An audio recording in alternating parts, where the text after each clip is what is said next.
Welcome. We are so excited to be with you today to have a City Council conversation with the Chamber of Commerce. I'm here with Doane Harrison, candidate for Ward 4. Doane, thanks for joining us today. Thank you, Scott. Appreciate Great to be it. here. Thanks for the opportunity. You bet. Well, let's get right into it. We have a Sure. few questions to cover. Okay. So to begin with, what should the City Council do to boost economic development and quality job creation and retention? Scott, to me that's the number one priority because sales tax is the main component of city revenue. It's I think the current budget it's projected to only grow 2%, and so without growth in revenue, you can't do all the other things that the city needs to do. And so I think it's critical. And I've had my own clients tell me just in the past couple of weeks that they would love to move their offices to Norman, build a building in Norman, move 35 employees to Norman, and they said we're not even going to start down that road because we've heard and talked to other people that there's just kind of an anti-growth sentiment on the part of the council and the city, and so they're going to go someplace else. To me, the good example is Costco, and there are probably some others that you could use as examples. The analogy is that in football, let's say you're getting ready to score, you're on the 2-yard line, and you throw an interception, and the other team scores. That's a 14-point swing. Instead of going from +7, you're going to -7, so that's 14 points. So that's a losing business like that is a double whammy on the Norman economy. Very good. Well, as you can imagine, this is a priority for the Chamber. So Right. Thank you for that.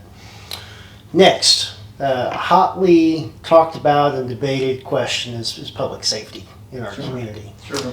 In the summer of 2020, our City Council voted to reduce 9 police positions. Right. We currently are staffed at 162 officers.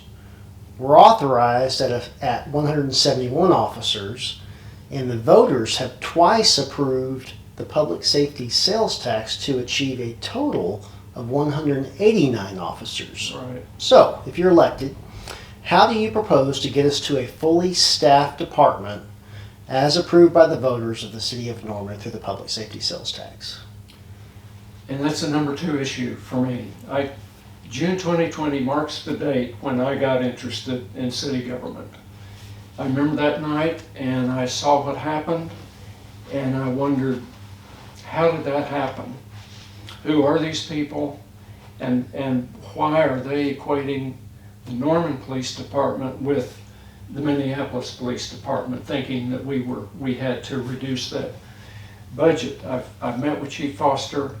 I know him personally, and really the problem is worse than that, is that not only are we understaffed, but Norman police are underpaid relative to other communities, similar communities like Moore and Edmond. So we haven't even been able to recruit enough new police coming into the academies to even fill those up. So I think not only do we need to budget to get up to the number that we need, and that's comparable to other cities in size, population, and area, cover a really wide area out here. We also need to increase the budget enough to get the salaries up to a comparable level to keep from losing good policemen already trained and be able to fill these academies. So there again,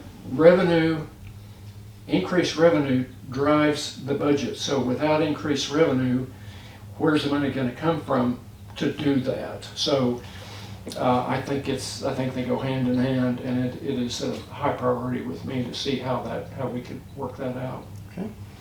Our next question is: the council has discussed business registration fees, utility connection fees, and other fees on businesses. What are your thoughts on these fees and your stance in general on business fees? I don't recall how much of a piece of the overall budget that is, but I'm okay with reasonable fees. I would like to see comparison between those fees and surrounding cities to see that we're not setting them so high that we're anti-competitive. But we also don't want to set them too low that we're not covering the cost of whatever it is, whether it's a sewer hookup or whatever. But I don't know, and I don't know off the top of my head what some of those representative fees are, but I'm not opposed to them as long as they're reasonable. Okay. The Chamber is really blessed to have a very vibrant young professionals group called Norman Next. Yeah. And so an important piece of their organization is quality of life. And so this next question has to do with that. Many of today's jobs are not static. People have choices where they can work and raise a family. What is your plan to provide a quality of life that is second to none so that Norman retains its current workforce and attracts new talent? Mm-hmm. Well, first, I think Norman already has a great quality of life. I've lived here over 40 years. I graduated high school here, went to school here, lived in Ward 4 40 years, my business downtown for 40 plus years. So I wouldn't still be here if I didn't like the quality of life. Not to say that it can't be improved, but I think some of the latest initiatives on Norman Forward have been helpful in terms of improving the parks. I still think there are some road issues that need to be addressed. I like the Lindsay Street widening and improvements. I don't like the effect that it had on businesses. Right. And all the closed up businesses there. So it's hard to do something without unintended consequences like that. I think one of the current hot button issues that voters keep asking me about, it's a quality of life issue, a safety issue, is the increasing homeless population. It's more noticeable. The population's doubled since 2015.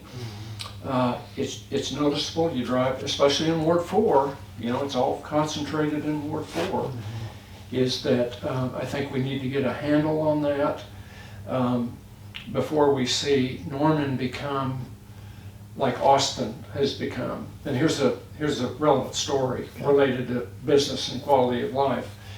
I have a cousin who's worked at a big store called Tyler's down on Guadalupe next to the campus in Austin. Their flagship store. It's probably been there 40 years or so.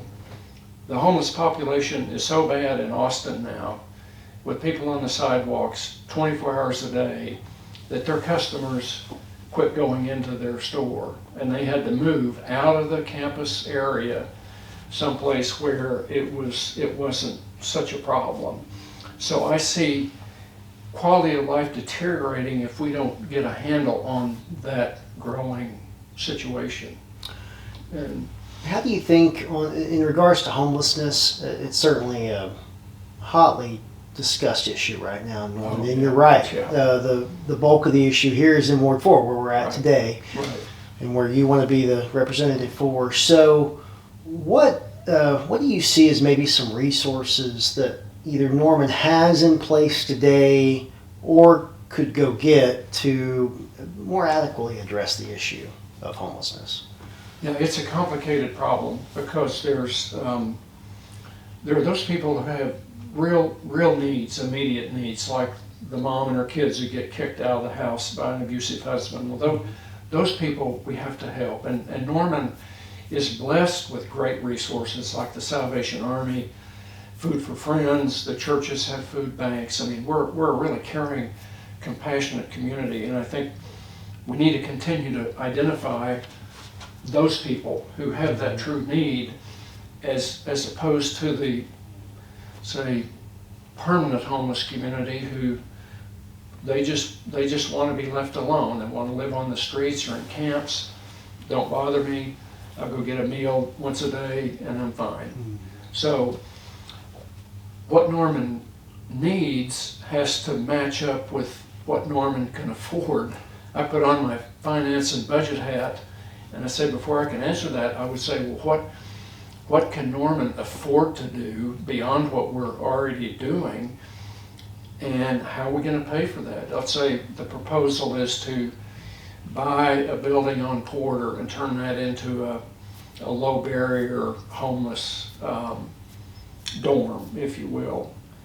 Well, where's that money going to come from to buy it, to maintain it, to staff it, to run it for, I mean, once you commit to it, you own it forever. And I'm concerned about the financial responsibility for that.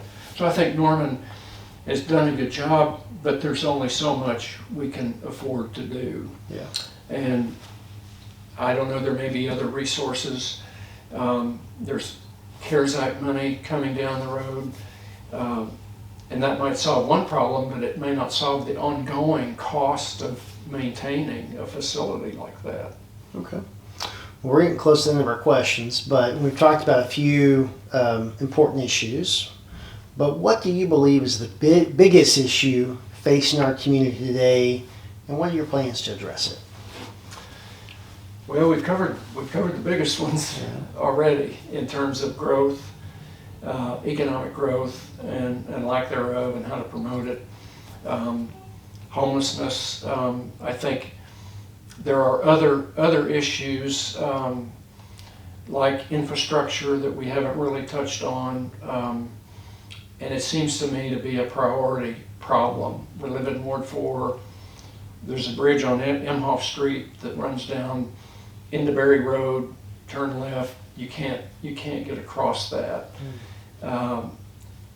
Some roads have been improved, but if you go north on Peters from Gray Street, it's such a rough road, and it's highly traveled. I mean, I don't know why we can't prioritize roads like that at some point and get those fixed. But like the bridge, it was known that bridge was deficient for years probably.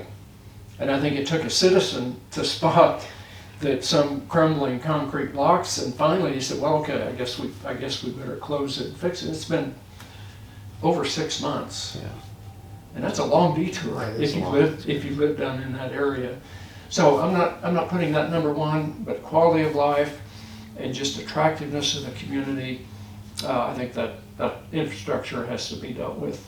Okay, very good. Well, as we wrap things up, do you have anything else you want to share with our chamber members and maybe other people that are going to watch this video? Well, I'm proud to be a chamber member. Have been for a long time. I really love Norman and believe that Norman is a great place to live and work. I'm concerned about the direction that we've been going the last few years, and I would like to do my part to turn that ship around. Very good. If anybody has a question or they want to get in contact with you, what do you recommend is the best way to do that for people? We have a Facebook page, Harrison for Norman, Ward 4. We have a website, Harrison for Norman. They can call. My cell phone is published, 405-308-9582. Email is on the website, so a lot of ways, and I'm accessible, and I plan to be accessible. Okay, very good. Well, we greatly appreciate you carving out time in your schedule to talk with me and our members and the greater community, so thank you so much. Okay. Thank you everybody for tuning in today. Again, I want to remind you that the election is February the 8th. We appreciate Doane Harrison, candidate for Ward 4, for joining us in this conversation with the Chamber. And I encourage you all to get out and vote on February the 8th. Thanks.